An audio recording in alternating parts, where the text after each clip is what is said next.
Hola, bienvenidos a una nueva sesión del proyecto Vocación Científica.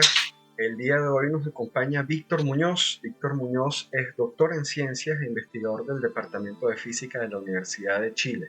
Hola Víctor, ¿cómo estás? Bienvenido. Hola, buenos días. Muchas gracias por la invitación. Víctor, para comenzar con la entrevista, quisiera conversar acerca de el desarrollo de la vocación en tu caso. ¿Cómo se dio tu interés en la física? Eh, yo creo que fue bien interesante y para mi gusto siempre ha sido un proceso bastante mágico. Eh, no creo que tenga una mejor palabra para describirlo. El, Cuando yo estaba en el colegio, la verdad es que no tenía muy claro qué tipo de materia me gustaba más. Tenía como hartos intereses, la historia, la matemática, la, eh, la geografía, en fin, había distintas temáticas que me gustaban. Y yo diría que la física no estaba particularmente en mis intereses. Como hasta los 14, 13 años, la verdad es que yo no tenía mayor orientación específica hacia la matemática, ¿ya? Y lo que sucedió es que tuve un profesor que fue muy influyente, un profesor de física, que por primera vez yo sentí que nos hacía pensar con las preguntas, ¿no? En vez de simplemente eh, pasar la materia, que es como lo típico que sucede, creo que fue la primera persona que me hizo pensar. Eh, un poco antes sí había sucedido algo parecido, un evento bien significativo en matemáticas justamente, ¿ya? Como un año antes o 2 años antes había habido una profesora que nos puso un desafío. Básicamente había que demostrar, y lo que yo recuerdo es que fue la primera vez que tuvimos que demostrar algo en clase, en vez de que a uno le enseñaran algo, sino que simplemente imaginar cómo sería una demostración. Y eso fue bien interesante, y yo creo que ese tipo de cosas fueron influyentes para mí porque descubrí cuál era un gusto, digamos, que no daban otras disciplinas. Y yo creo que eso se fue formando de esa manera, con profesores, profesoras que en algún momento de la vida cambiaron la manera de hacer una clase y le propusieron un desafío a uno donde teníamos que pensar y gastar toda la clase en pensar cómo resolver el problema, en vez de simplemente recibir la instrucción. Yo creo que eso fue genial. Dicho eso, digamos, mi carrera, digamos, qué es lo que iba a hacer con eso, se definió bastante tarde y fue producto de otras magias que finalmente llegué a estudiar una licenciatura en física. Pero si voy a los orígenes de como el gusto por la física y la matemática, especialmente en ese sentido, yo creo que ese germen estuvo en esos incidentes. Y una consulta con respecto a tus padres, ¿sentiste que hubo alguna motivación en particular? Bueno, mis padres, más que motivación, yo diría que apoyo, digamos, apoyo más o menos incondicional a lo que quisiera que yo quisiese hacer, ¿ya?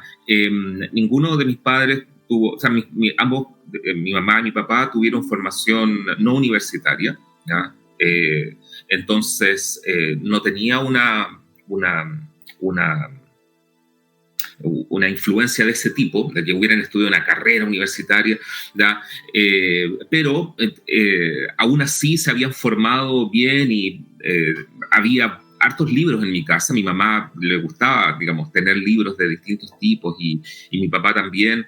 Entonces, la verdad es que tenía enciclopedias, tenía libros en la casa y eso también fue como una buena influencia, porque cuando me empecé a interesar en este tipo de cosas, descubrí que había literatura, que había cuentos, que había algún libro de astronomía súper viejo que había comprado mi mamá cuando era chica, eh, había libros de enciclopedias, libros de biología. Entonces, cuando me empecé a interesar en estas temáticas, empecé a descubrir entre los libros que no eran nuevos, que eran más o menos viejos, empecé a descubrir eso y yo creo que eso también fue súper influyente.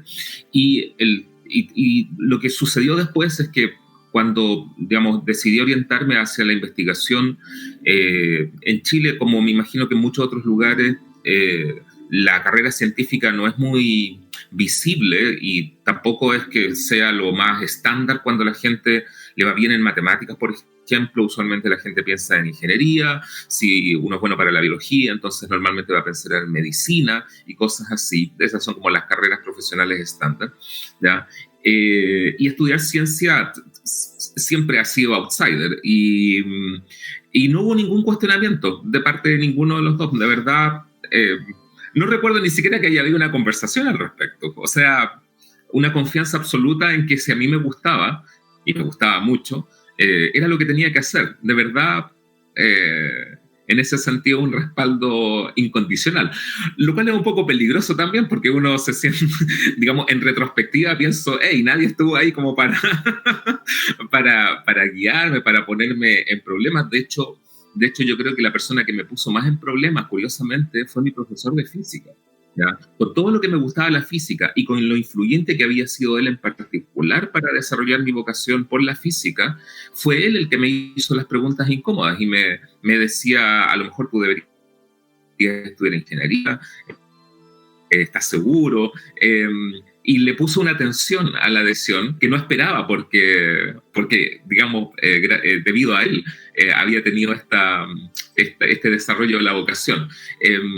Así que fue bien curioso y yo creo que fue útil porque me obligó a repensar, pero por parte de la familia, sin duda, nunca sentí ningún cuestionamiento y por el contrario, un apoyo bien incondicional. Ahora, Víctor, llegado un momento, tú decidiste que ibas a estudiar física y es más, que ibas a continuar, e ibas a hacer un doctorado y te ibas a dedicar ahora a la investigación. ¿Por qué ocurrió eso? Eso yo creo que fueron más magias todavía. Yo recuerdo que hasta tercero o cuarto medio, cuando estaba a punto de salir del colegio, no tenía muy claro lo que yo quería hacer. En esa época no había las maneras de investigar hoy día, no existía Google. Si uno se enteraba de una carrera en particular era porque las universidades llevaban folletos en papel o lo invitaban a uno a la universidad a visitar. Entonces no había los canales de información que hay hoy día. Y yo recuerdo que lo que sucedió en la transición entre tercer y cuarto medio, la transición entre el penúltimo y el último año de colegio, fue que nos invitaron a unas escuelas de verano, una semana, en la Facultad de Ciencias, donde trabajo actualmente, de la Universidad de Chile. Y tuvimos algunas clases de geometría, clases de física, y teníamos la opción de inscribirnos en los talleres que quisiéramos. Y a mí los que más me gustaban eran matemática y física, pero los horarios coincidían. Y eso lo recuerdo súper claramente porque me obligaron a decir, no puedes elegir los dos, tienes que elegir uno porque coinciden los horarios. Y en ese preciso momento tuve que decidir qué es lo que me gustaba más entre las dos cosas, o la matemática o la física, y decidí, la física, y fue la decisión de la vida. Por eso que yo creo que este proceso, si bien es cierto, está alimentado por distintas cosas y el estudio que uno le pueda poner y el interés, yo creo que también está lleno de magias, porque tuve que decidir en ese momento qué es lo que me gustaba sin saber realmente lo que quería. Y después todo de ahí en adelante, lo que yo recuerdo es que fue por un tubo. La verdad es que fue muy sencillo. Tomé esa decisión, me encantó el lugar. Decidí que cuando egresara del colegio iba a estudiar en ese mismo lugar. Nos invitaron del otro departamento de física de la facultad, de la universidad que existe en la Facultad de Ciencias Físicas y Matemáticas. Nos invitaron a charlas también allá, pero yo ya estaba decidido. Y como digo, yo no tenía mayor información, porque no la tenía, nunca me interesó buscar. Yo sabía desde ese momento qué es lo que quería estudiar. No hice ninguna investigación previa, estudio de mercado, no, nada. Y en ese sentido fue muy irresponsable, yo creo, mirado en retrospectiva, pero bellamente irresponsable. Y me acuerdo que el día en que tuve que postular, una vez que di la prueba de ingreso y sabía que tenía el puntaje como para ingresar, puse como primera opción licenciatura en física en la Facultad de Ciencias y me vino el pánico pánico escénico, ¿ya? Y yo dije, estaré haciendo lo correcto, a lo mejor, ¿qué pasa si no quedo? O, sabía que lo más probable era que quería quedar, pero me vino una especie de pánico escénico y anoté como segunda opción ingeniería por si acaso, ¿no? Al final fue completamente innecesario porque quedé en la primera opción, ¿ya?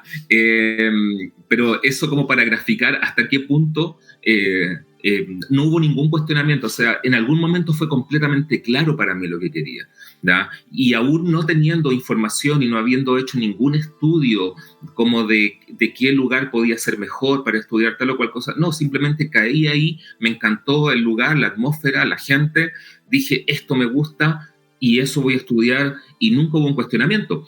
Hice la licenciatura, fue completamente natural después seguir haciendo el doctorado porque claramente la investigación me apasionaba, hice el doctorado ahí mismo. Eh, no, yo me siento muy, muy afortunado, de hecho, de ese camino. Es extraño, por eso que yo digo que es medio mágico, independiente de que uno le pone harto trabajo también, pero yo creo que hay harta magia de por medio. Víctor, otra consulta. Cuando hablabas de tu vocación de niño, nombraste que te interesaban varios temas. Y ahora también comentaste que te interesaba la matemática. ¿Has a lo largo de tu vida intentado vincular esos otros intereses?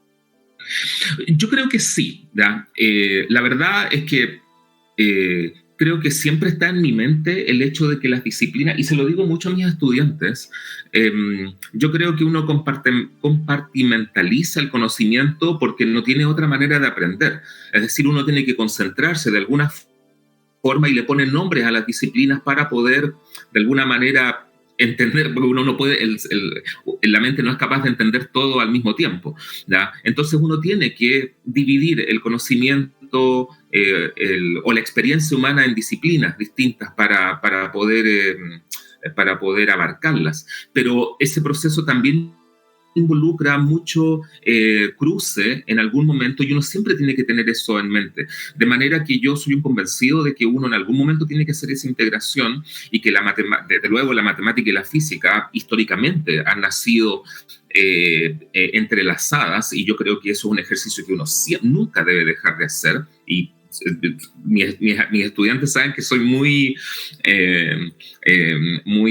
vehemente al respecto, que uno tiene que hacer ese ejercicio de comunicación, pero también con todas las otras disciplinas, como la historia se relaciona con la física. En mis clases trato de demostrar cómo la física, las ideas de la física tienen un desarrollo histórico y también cuento historias de cómo se llega a una cierta idea, de cómo aparecen, no aparecen de la nada, sino que hay un proceso histórico que hace que las ideas se desarrollen también en ciencia. Y también la ciencia, a su vez, modifica la historia a través de sus descubrimientos con el arte, con la música.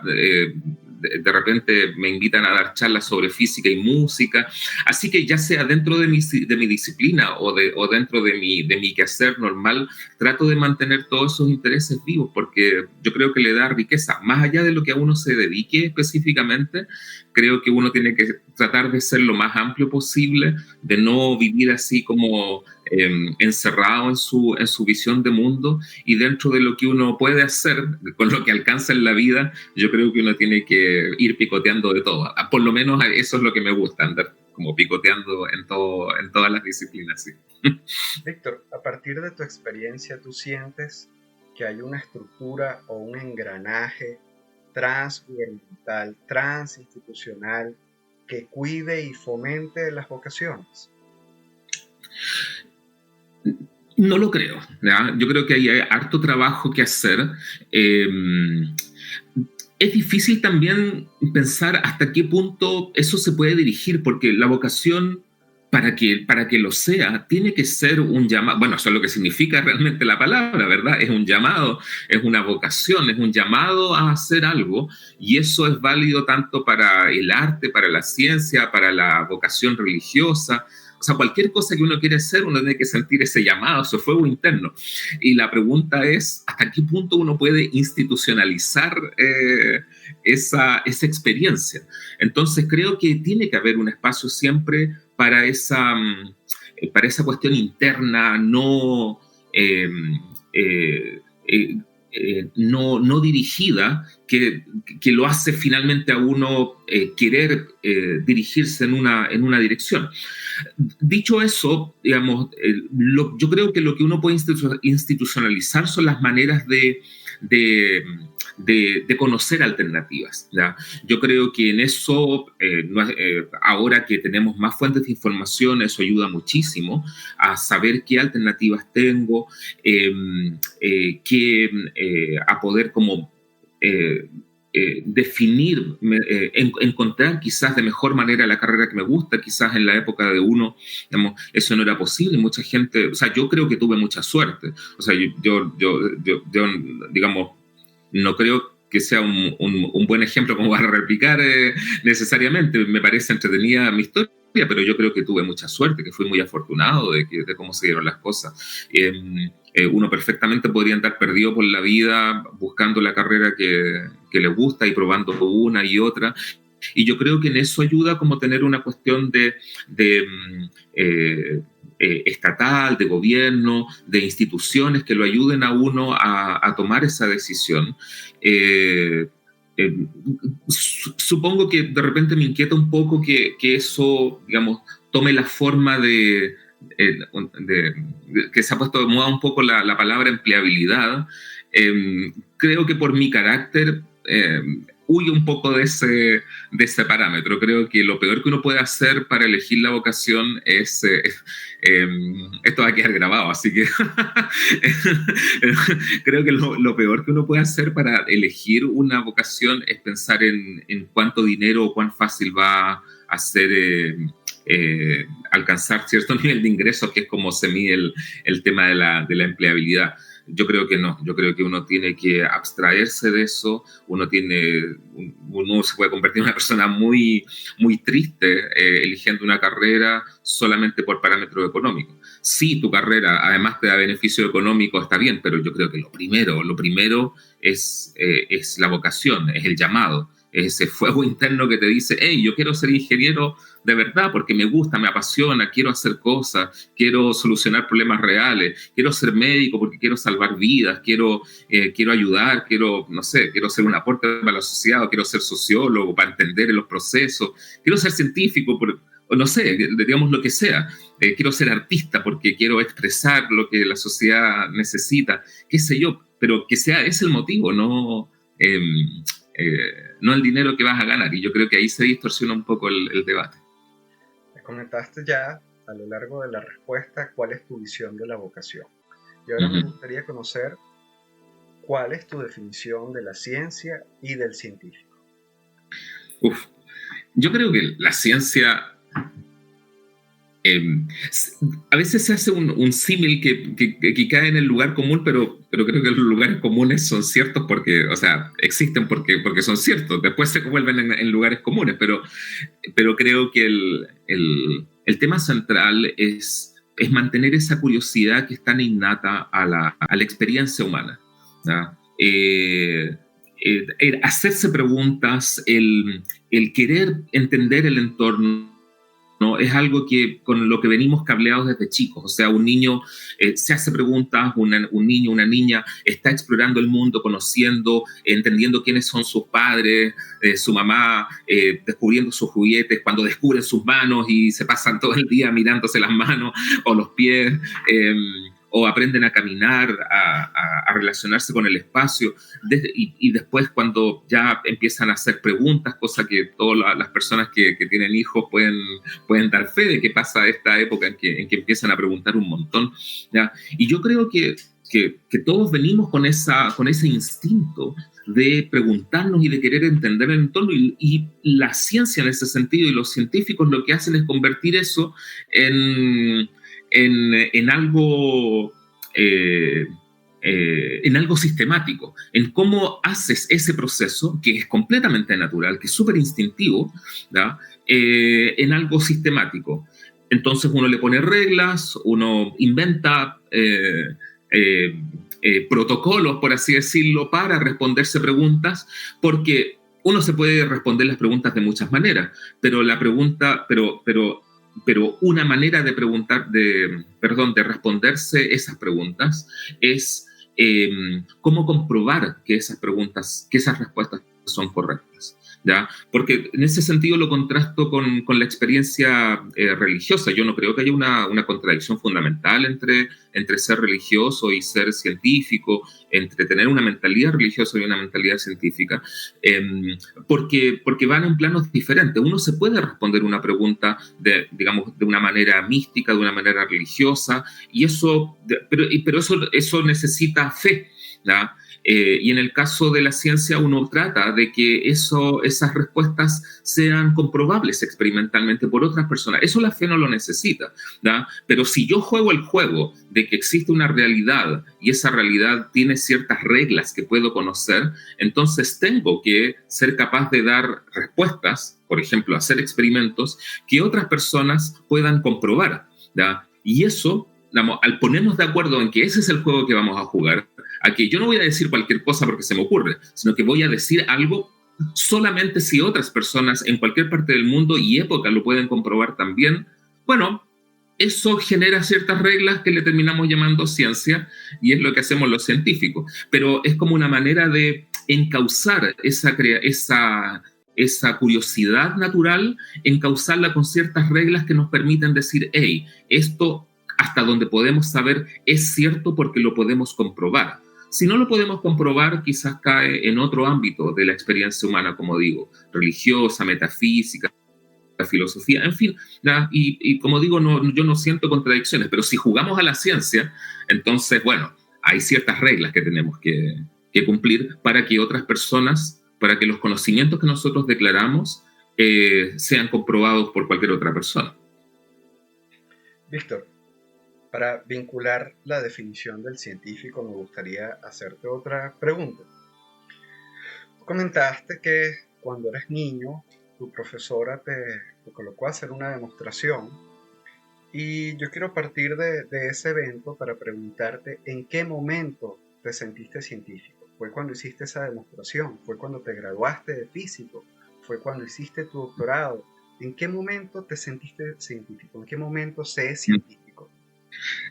Bueno, no sé en qué momento sé científico, pero estoy seguro de cuándo me sentí científico yo, y fue cuando obtuve mi doctorado, ¿no? Eso siempre, siempre fue claro para mí. Hasta ese momento, cada vez que me preguntaban qué es lo que hacía yo decía, yo estudio física. Para mí siempre fue eso. Para mí era lo que yo hacía mientras estaba en el colegio o estaba haciendo mi licenciatura o mi doctorado. Mi respuesta interna, y a cualquier persona que me preguntaba, yo siempre decía, yo estudio física. Independiente de que a lo mejor en alguna época ya tenía un tema de investigación, quizás ya había publicado un paper, pero yo no sentí que eso marcaba una transición. Recién cuando tuve mi doctorado me sentí con derecho a decir soy físico, soy científico. No todos opinan lo mismo, hay colegas ahí que tienen visiones diferentes, pero sí, yo fui siempre súper pudoroso quizás con tener derecho a llamarme científico. Sí. Ok, ahora me gustaría consultarte acerca de las barreras, limitaciones o dificultades para el desarrollo de la vocación, si tuviste alguna en tu experiencia. Mira, por mi historia de vida, yo creo que fui extremadamente afortunado y yo sé que a lo mejor la mayor parte de la gente no fue así. Yo no tuve, una vez que se decidió en mi mente qué es lo que quería hacer, nunca tuve ningún cuestionamiento de parte de mi familia, de mis amigos, nada. Y fue todo muy sencillo desde ese punto de vista. Así que quizás un caso anormal, ¿ya? Pero me doy cuenta que conversando con estudiantes y con los años de experiencia que uno tiene de conversar con más gente, me doy cuenta que justamente una dificultad que normalmente se encuentra en las personas es con esas barreras de de cuestionar si el camino científico es el correcto para ti. O sea, ya eres súper bueno para la matemática, pero podrías a lo mejor ganar más plata ya, o tener un empleo más estable. La ciencia está llena de incertidumbres. La ciencia, digamos, uno no sabe muy bien si va a lograr encontrar una posición académica en algún momento. Publicar o no un paper tiene sus propias vericuetos y nada está garantizado. Eh, eh, si uno va a tener o no beca para estudiar un doctorado. Todo está lleno de incertidumbre y la investigación misma se trata de hacerse preguntas que nadie se ha hecho, así que es como la base de la experiencia científica es la incertidumbre, es no saber lo que uno está, la respuesta que uno está buscando, ¿no? Y hay que tener no sé, una mente, digamos, preparada para enfrentar ese desafío. Entonces, es completamente natural que cuando uno dice quiero ser científico o científica, digamos, se empieza a encontrar con estas barreras de personas que le dicen de la familia, del colegio, amigos, que, hey, ¿por qué no estudias matemática? ¿Por qué no estudias ingeniería? ¿Por qué no estudias leyes? ¿Por qué no estudias medicina? Que son carreras un poco más normales, entre comillas, ¿ya? Y vas a tener un futuro asegurado, te va bien, así que eres bueno para estudiar, así que no va a pasar nada, ¿ya? Y la paradoja, y me doy cuenta que los estudiantes, cuando menciono esto en clase, digamos, normalmente reaccionan asintiendo, así que, digamos, yo creo que sigue siendo cierto. Es que normalmente esas personas son muy queridas para uno, son muy cercanas. Y eso lo conflictúa a uno. O sea, no son personas extrañas que te dicen, hey, estudia otra cosa. En mi caso, como dije, por ahí fue mi propio profesor de física, que había sido muy influyente para mí, ¿ya? Y él mismo se permite decirme, hey, ¿por qué yo creo que tú deberías estudiar ingeniería? ¿Y por qué me haces esto?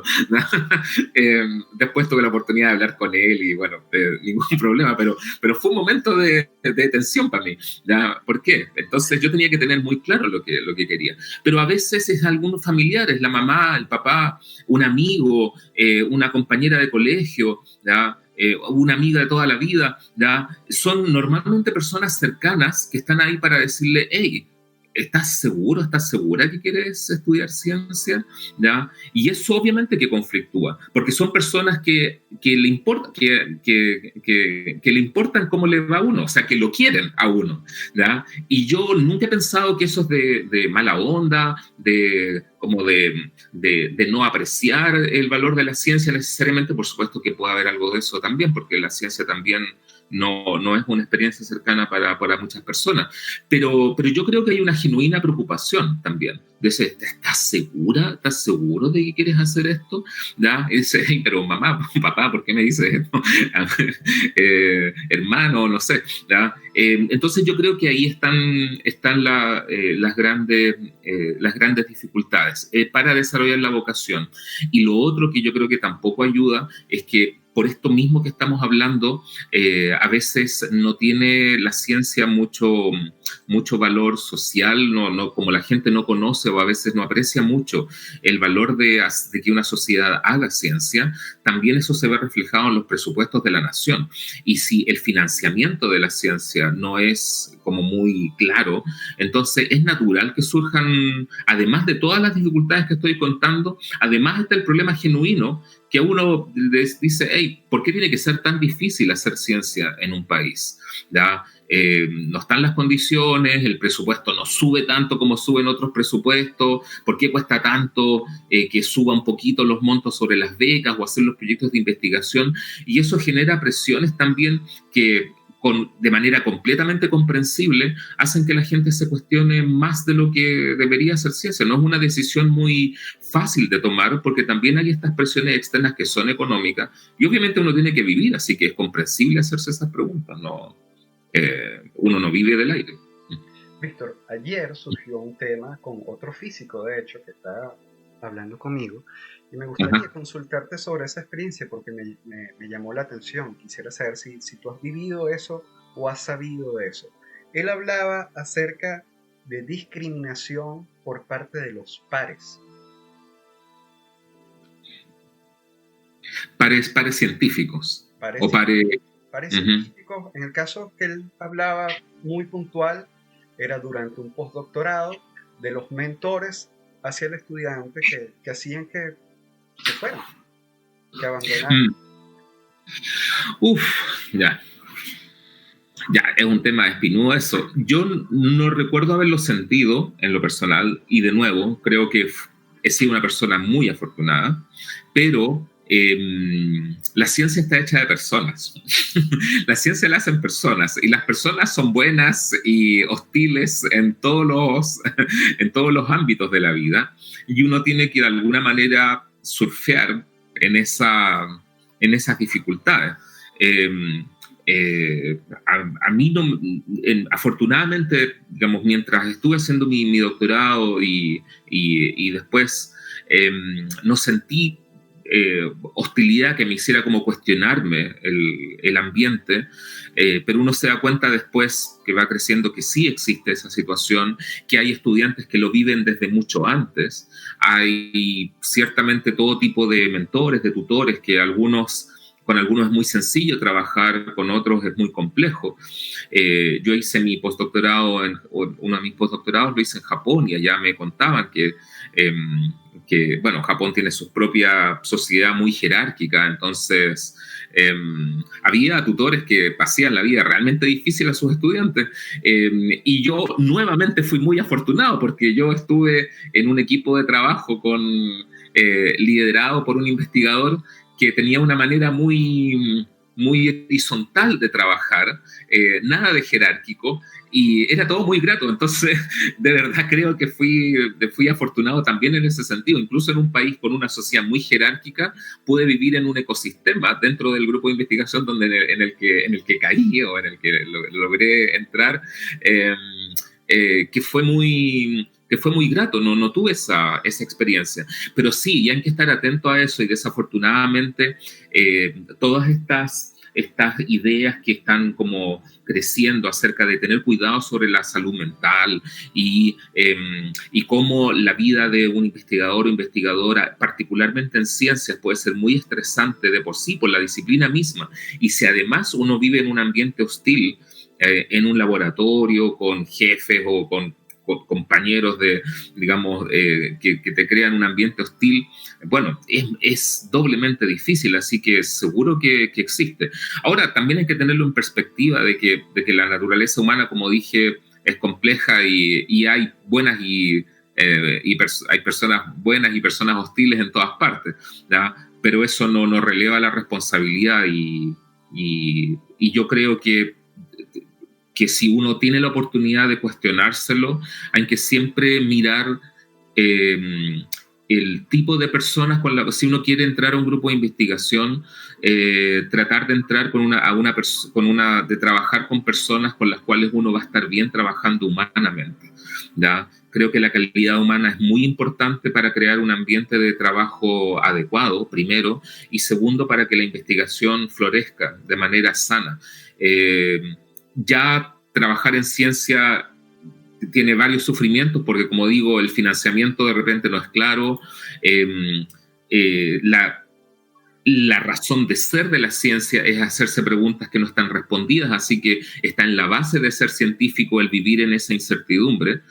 Entonces ya todo eso es suficiente garantía de sufrimiento, entre comillas, de agonía en el no sé si en el buen sentido, pero en el sentido clásico de la palabra, de, eh, en el sentido original de la palabra, eh, pero ¿para qué agregarle más las relaciones humanas? Entonces yo creo que un consejo que uno siempre debe tener en cuenta, si es que quiere meterse a un grupo de investigación, es tomar en cuenta la variable humana del grupo de trabajo, de cómo son las personas desde el punto de vista humano. ¿Voy a estar cómodo trabajando con estas personas o me voy a meter ahí solamente porque una persona de mucho prestigio y no importa el costo personal, me va a hacer subir en la escala de, de apreciación, tener muchos papers, tener mucho prestigio, pero como persona, ¿cómo lo veo?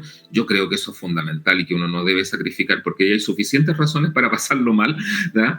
Como para estar agregando trabajar en un ambiente hostil. Así que si uno puede elegir definitivamente hay que mirar, uno no, creo que uno tiene que trabajar con personas con las cuales uno vaya a estar bien emocionalmente.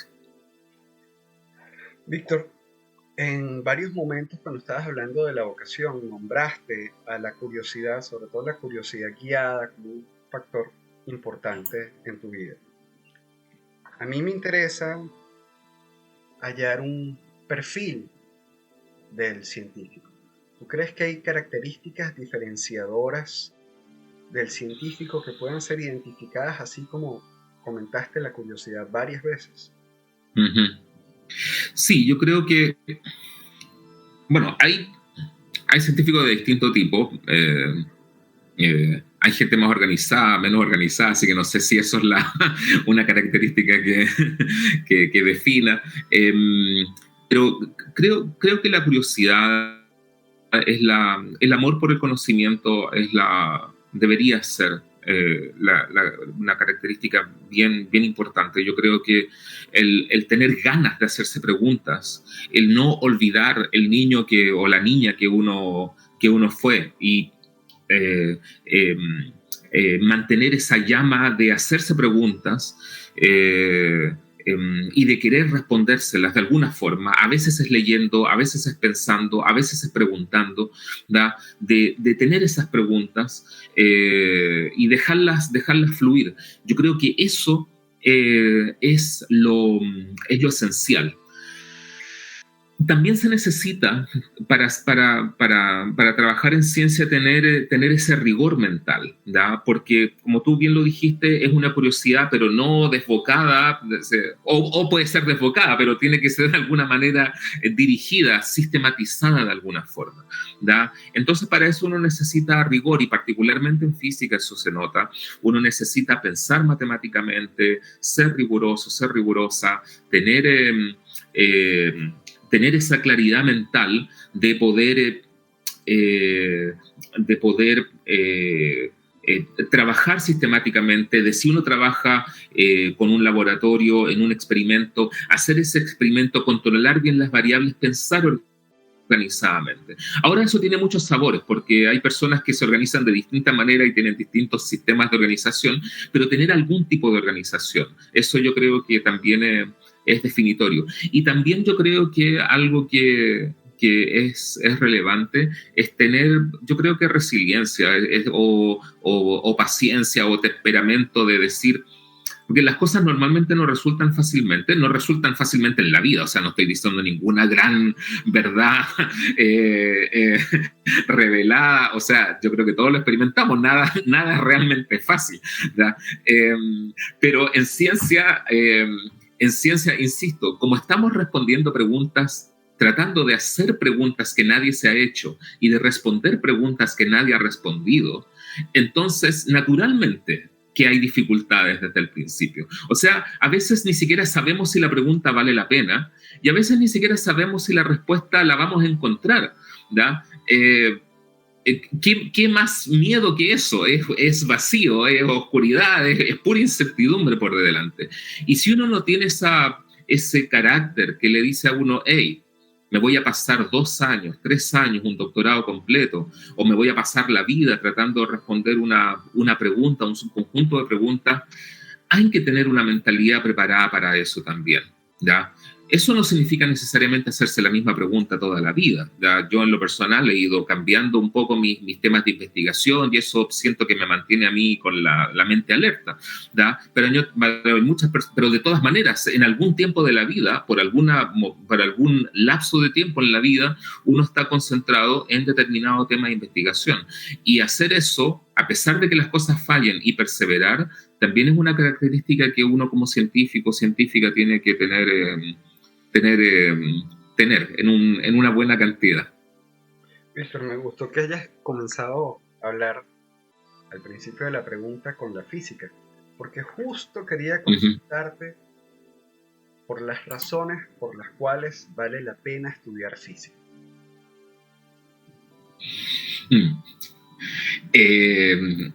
Vale completamente la pena, ¿verdad? Como dije yo, la ciencia en general se trata de hacerse preguntas que nadie se ha hecho. Y yo creo que la física es la manera en que nos hacemos preguntas específicamente acerca del entorno natural, ¿ya? La mente humana es muy complicada, entonces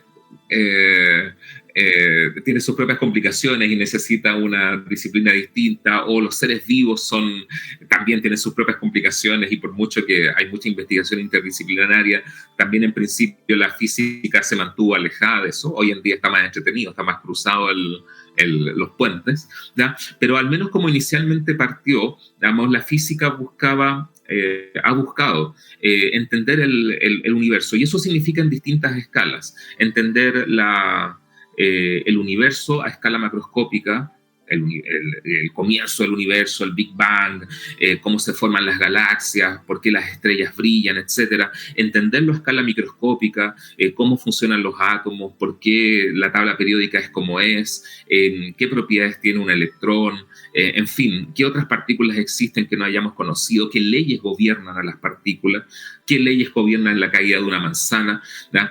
Todas esas preguntas en distintas escalas, escala humana, escala microscópica o en la escala del universo completo, son parte del dominio de la física, y es nuestra manera de entender el universo, ¿ya? Y uno se podría hacer la pregunta, ¿por qué? ¿Por qué uno quiere entender el universo? En algún nivel es porque sí, ¿por qué no? Porque somos seres humanos y lo que buscamos toda la vida es tratar de ponerle orden a lo que nos rodea, así que, digamos, tenemos que entender, es como nuestro llamado, tratar de entender las leyes que gobiernan la sociedad, los seres vivos, de que algo tenga algún orden. De eso hecha la diferencia entre cosmos y caos, el orden y el desorden. Entonces es como muy natural eso. Y uno se podría decir, ok, es porque sí, pero también hay otras consecuencias, que es, yo creo que algo importante que ha sucedido con la física y la ciencia en general, pero ya que estamos hablando de la física, que es perder el miedo a la interacción con la naturaleza, ¿ya?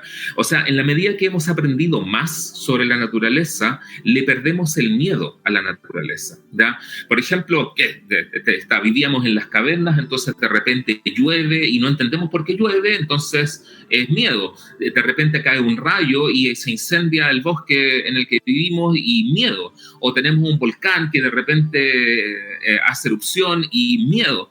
Y para controlar ese miedo le ponemos nombres, inventamos dioses, entonces inventamos a Vulcano, inventamos a Zeus, ¿ya?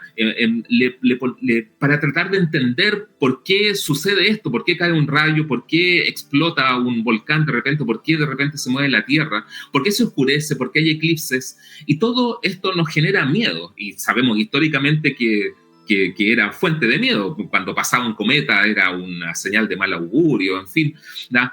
Pero en la medida que empezamos a entender la dinámica, por qué el planeta funciona así, por qué caen los rayos, empezamos a entender la electricidad, la sismicidad, empezamos a entender por qué hay eclipses, cómo se mueven los planetas, y por qué de repente los planetas, cuando empezamos a predecir que los cometas son objetos que vuelven, ¿ya? Una vez que tenemos las leyes de Newton, empezamos a predecir los eclipses, ¿ya? Bueno, desde antes uno podía predecirlos, darse cuenta de regularidades, pero con las leyes de Newton uno es capaz de entender por qué sucede eso, por qué de repente tenemos marea alta o marea baja, en fin, o sea, son infinitos los ejemplos en que la naturaleza ahora tiene sentido, y le perdemos el miedo, ¿ya? A la relación con la naturaleza. El rayo no es una fuente de amenaza, ¿ya? El eclipse no es una señal de mal augurio, que un volcán haga erupción no es un enojo de los dioses, sino que tiene sentido, lo podemos entender, con suerte a veces los podemos predecir, esos fenómenos, y por lo tanto podemos tomar medidas. ¿Dónde construimos casas? ¿De qué tamaño hacemos los edificios? ¿Dónde conviene poner una ciudad? ¿Qué cosas podemos o no podemos hacer? Empieza a tener consecuencias para la vida, para nuestra estructura como sociedad. Entonces yo creo que una cosa que ha pasado en la medida que la física ha avanzado y hemos aprendido más, es que ese miedo inicial que nos genera la naturaleza, ahora vivimos mejor con eso, entendemos mejor la naturaleza, tomamos mejores decisiones también, y nos permite vivir más tranquilos en este planeta, relacionarnos mejor, sin miedo y poder aprovechar a la naturaleza y convivir mejor con ella. Yo creo que ese es un valor bien, bien grande del estudio de la física en particular. Eh, eh, Dejar de relacionarnos con miedo con los fenómenos naturales. ¿Crees que los medios de comunicación de alguna forma ayudaron a la formación de tu vocación? Muchísimo, muchísimo. Y quizás lo echo de menos ahora. Creo que cuando yo desarrollé mi vocación científica, cuando descubrí ese gusto por la ciencia y por la física en particular, ¿ya? Justo coincidió que en televisión pública, en esa época no había cable ni nada, entonces era los 6 canales que había o 4 canales que había, y eso era toda la posibilidad que tenías de ver televisión, ¿ya? Pero se dio la circunstancia que hubo como una explosión de programas en distintos canales de televisión que había en esa época, de programas de ciencia y específicamente de física y de astronomía, que era como muy llamativo. Entonces me acuerdo que había un programa de televisión sobre astronomía en un canal regional que se veía acá en Santiago, del canal de la región de Valparaíso. Estaban dando la serie Mundo de Nano Holguín, recuerdo, donde había muchos reportajes sobre ciencia de distinto tipo y que era muy fascinante ver, y sobre todo la serie Cosmos, que se transmitió acá en Chile por primera vez en esa época. Y para mí todas esas series, y en particular Cosmos, ¿da? Fueron una súper influencia para mí, ¿da? O sea, era como wow, como que entretenido, y veía la televisión y tomaba apuntes y veía todos los programas. La verdad es que como fascinado con esa posibilidad de ver ese tipo de cosas, y eran programas que realmente era fascinante ver, y fueron muy influyentes. Muchos científicos de mi generación, estoy como delatando mi edad en todo caso, pero muchos científicos de mi generación compartimos ese gusto y esa influencia que significó una serie como Cosmos de Carl Sagan en esa época, como una influencia grande para nosotros, que después dijimos, me quiero dedicar a esto, o pensaba que quería dedicarme a esto y ahora estoy completamente convencido porque no hay ninguna otra cosa que valga la pena estudiar. Fue muy influyente. Yo siento que ahora, paradójicamente, con todos los canales de información que hay, se ve menos en televisión, por lo menos, en prensa escrita. La información científica, si bien es cierto, quizás es más fácil conseguirla que antes, de repente como que falta más visibilidad, quizás no por cantidad de información científica, porque yo creo que hay medios que hacen bastante bien la pega en ese sentido, y que hay buena cantidad de información científica en prensa escrita y a veces en televisión, pero lo que sucede es que hay mucha más información sobre otros temas, y no siempre la perspectiva científica está como en primer lugar, ¿ya? Entonces, hay muchas otras influencias, y como que falta un poquito de eso. Quizás, como éramos un país más provinciano antes, había menos fuentes y causaba mucho impacto 2 o 3 programas que hacían una gran diferencia. Hoy día las influencias van por otro lado y están más dispersas, y es más difícil, creo yo, para los estudiantes interesados como chocar con información digamos, a través de los medios, y la gente termina... Hay muchos estudiantes interesados en ciencia, uno les pregunta y se informan por YouTube y buscan sus propias maneras de buscar información científica, pero no tanto por televisión o por prensa escrita, sino que buscan otras vías, que afortunadamente hoy día existen. En esa época no había. Víctor, vi que también te interesa la divulgación. Quería consultarte si tú sientes que la divulgación es una parte de tu carrera como científico, o si forma parte de esas otras vocaciones que te interesaban y que decidiste unir ahora que estás trabajando en ciencia? Sí, yo nunca pensé, o sea, creo que es parte inherente a mi labor de investigación y académica, eh, pero nunca lo pensé, eh, eh, nunca lo vi como una vocación antes. No me gustaba mucho hacer clases a mí cuando era más, más joven. Siempre me consideré o era una persona bien callada, poco comunicativa, entonces como que no sé, me da mucho esto como de hablar, ¿ya? Y las cosas que yo sabía básicamente las guardaba para mí, o sea, eran una cuestión como de goce personal, pero, pero nunca estuvo en mi mente como esto de que había que comunicar o no. Eso es algo que se desarrolló mucho después, se desarrolló después con la docencia sobre todo. ¿Ya? Y a medida que le empecé a tomar el gusto a transmitir el conocimiento a otras personas, ¿ya? Que como digo, fue una cuestión más o menos tardía en mi camino, entonces fue cada vez más claro para mí que uno no puede quedarse, o sea, el conocimiento no puede ser egoísta, uno no se puede quedar con él, ¿ya? Uno tiene que salir. ¿Para qué sirve si lo tienes solamente tú? No tiene ningún sentido aprender cosas si no lo compartes con los demás, ¿ya? Y eso significa compartir con colegas para que hagan avanzar el conocimiento aún más. Significa compartirlo con estudiantes para que en el futuro tomen la posta y respondan esas preguntas que uno no pudo responder y busquen sus propias preguntas, ¿ya? Y significa también compartirlo con la sociedad, ¿ya? Y no para que haya más científicos. Mi visión de la divulgación o de la comunicación científica no tiene que ver con que haya más científicos. Si uno consigue que haya más almas que quieran dedicarse a la ciencia, consagrarse a la ciencia, bien, perfecto, fantástico. Pero yo creo, ojo, no todas las personas con las que uno conversa piensan lo mismo, pero esta es mi opinión personal y yo creo que si uno va a dar una charla a un colegio o si uno va a poner un video en YouTube o en Twitter, en fin, cosas que, digamos, iniciativas en las que he participado, no es necesariamente para que más gente sea científica, es para que la sociedad participe de ese conocimiento, sepa un poco la pregunta que tú hiciste: ¿para qué sirve hacer ciencia? ¿Cuál es el sentido de hacer ciencia?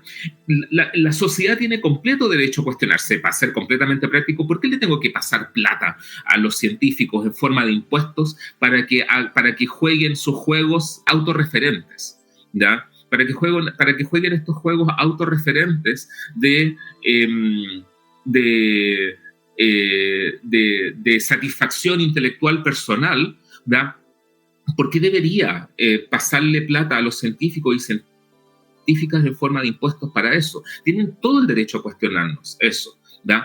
Entonces, si no logramos entender que la ciencia es completamente necesaria para nuestra sociedad, para nuestro crecimiento tecnológico, para nuestro crecimiento personal, como decía antes, todo el tema del miedo, del miedo de la relación con la naturaleza, nuestro crecimiento personal, nuestro crecimiento como sociedad, nuestro crecimiento también material, ¿verdad?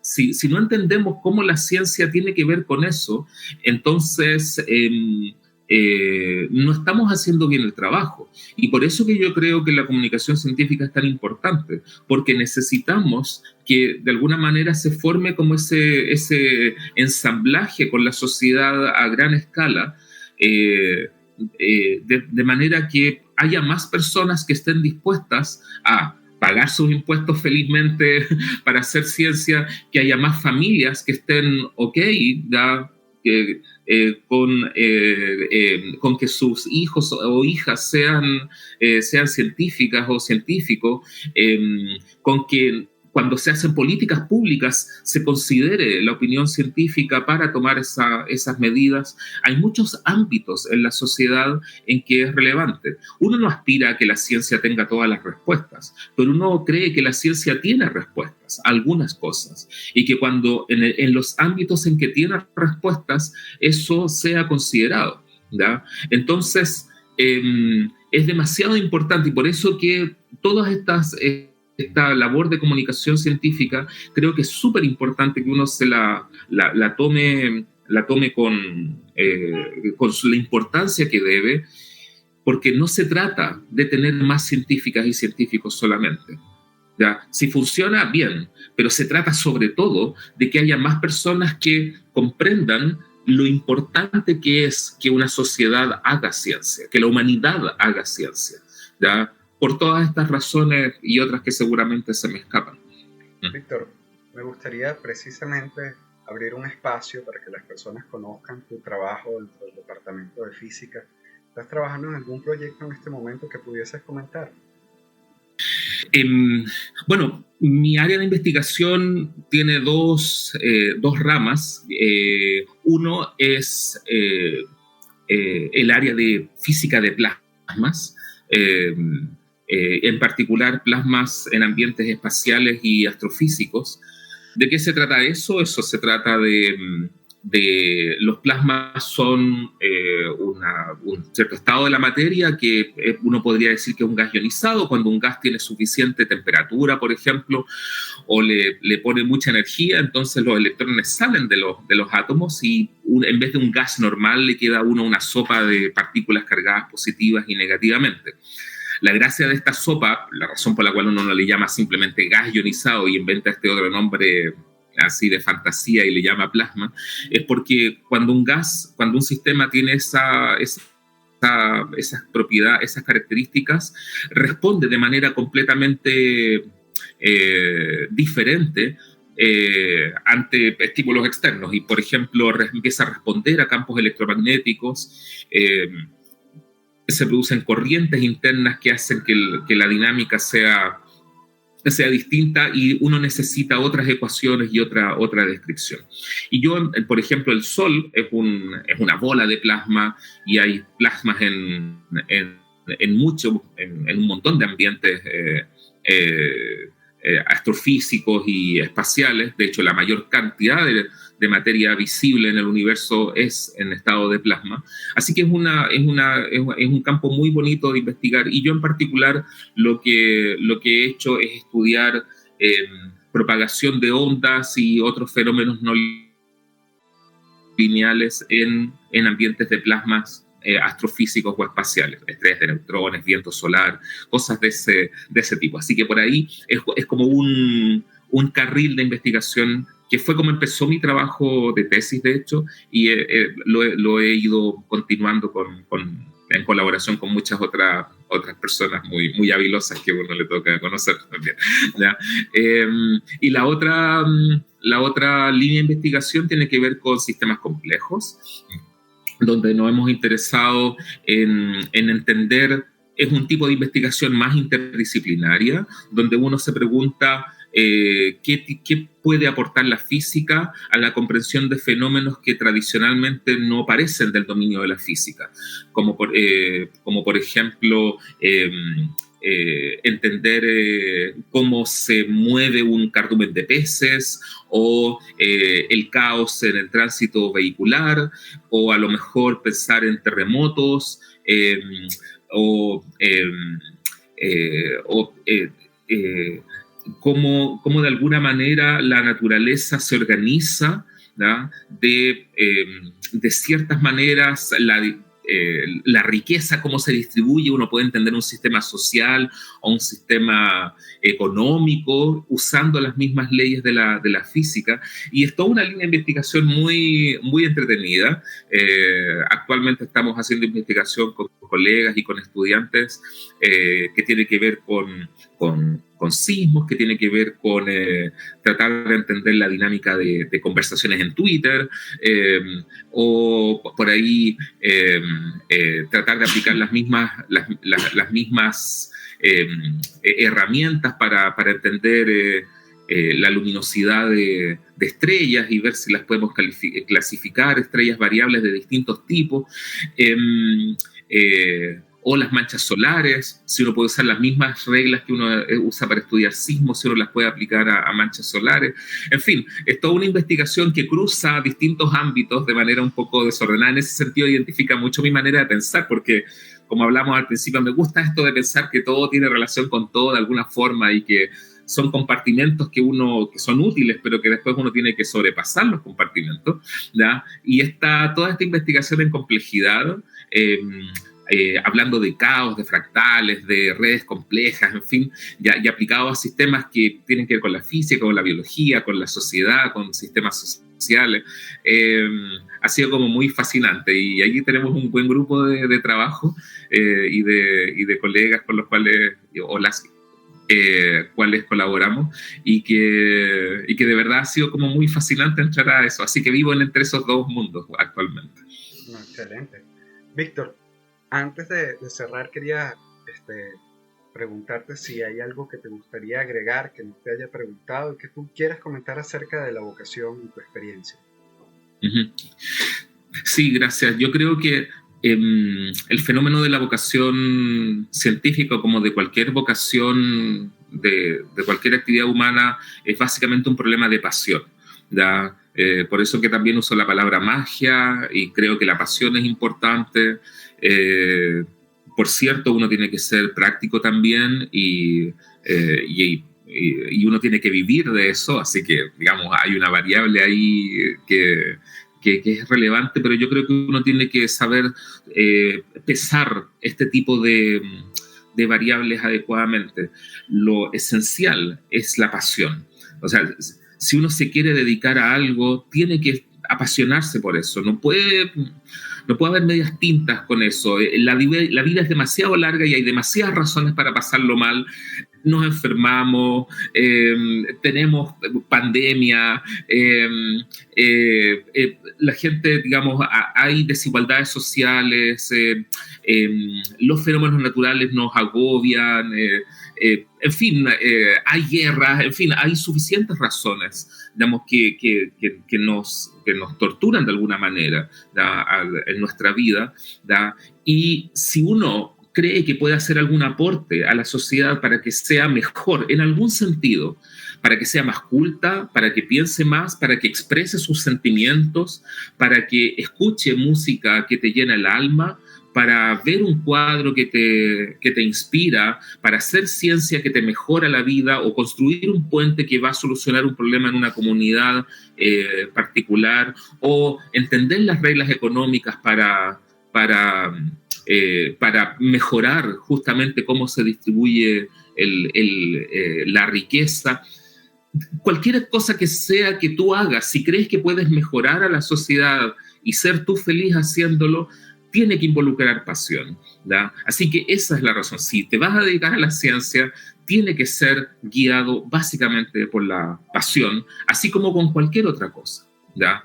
Con cualquier otra actividad humana. En ese sentido, no es particular de la ciencia. Y si sientes esa pasión, entonces, bueno, déjate guiar por esa pasión, llévala, abrázala, consúmete en esa pasión. Y por supuesto que el camino está lleno de dificultades, nada es sencillo. Yo he dicho muchas veces en esta entrevista que me siento muy afortunado, y en ese sentido hubo pocas cosas que me hicieron dudar al principio de mi carrera, y en ese sentido quizás vivir en una burbuja de fortuna, con tener una familia, y compañeros, y en fin, una escuela que también me estimuló a buscar mi camino sin muchas perturbaciones. Las dificultades empezaron a aparecer después, así que tampoco es que haya sido tan sencillo de toda la vida. Estoy solamente diciendo que al principio no hubo muchos cuestionamientos, pero después hay muchas maneras de cuestionarse. Así que, digamos, en algún momento, las dificultades van a aparecer de alguna forma en algún momento de tu vida. Así que lo importante es saber que uno tiene esa pasión. Creo que eso es lo importante, cuestionarse. Por supuesto, esto exige también una alta dosis de conocimiento personal, o sea, de conocerse a uno. ¿Qué es lo que te gusta? ¿Qué es lo que te apasiona? Si te gusta realmente, entonces digamos, ese convencimiento te va a hacer pasar a través de las dificultades, ¿ya? Cuando Miguel Ángel golpea, según la historia, en la rodilla del Moisés y le dice que le hable, porque ¿por qué no hablas? Porque te quedó tan perfecto. O la agonía, hay una película, ¿no?, que se llama Agonía y Éxtasis, me parece, con Charlton Heston, la historia de Miguel Ángel mientras pinta la Capilla Sixtina, ¿ya? Entonces también, o sea, lo que sea que hagas, seas artista, ya, hay momentos que son difíciles, ¿ya? Pero cuando pasas a través de esas dificultades porque estás convencido, convencida de que básicamente lo que sientes es una pasión basal por eso que estás haciendo. Y eso es lo que te permite pasarte años haciendo esa actividad. Así que yo creo que para mí esa es como la solución, entre comillas, la receta, entre comillas, que le debe guiar a uno, estar convencido, convencida de la pasión que uno tiene, seguirla, ¿ya? Y las dificultades van a aparecer. La plata, la familia, la vida, el ambiente laboral, en fin, las mismas dificultades de los problemas, que a veces uno se encuentra con problemas de la disciplina científicos que son muy difíciles y que no se pueden resolver, ¿ya? Las dificultades van a aparecer de toda manera, pero la pasión central es lo que a uno debería guiarlo. Quiero creer, al menos, quiero creer que eso es lo que lo conduce a uno, así que tratar de conocerse uno y si descubre y si siente que tiene la pasión, entonces seguirla. Nos despedimos entonces con las palabras del doctor Víctor Hugo Muñoz. Víctor, me quiero darte las gracias por haber participado en la entrevista. También me gustaría darle gracias a todas las personas que estén viendo este video en este momento y los invito a ver los enlaces que están en la descripción del video donde pueden conocer más de Víctor y de su trabajo. Hasta luego.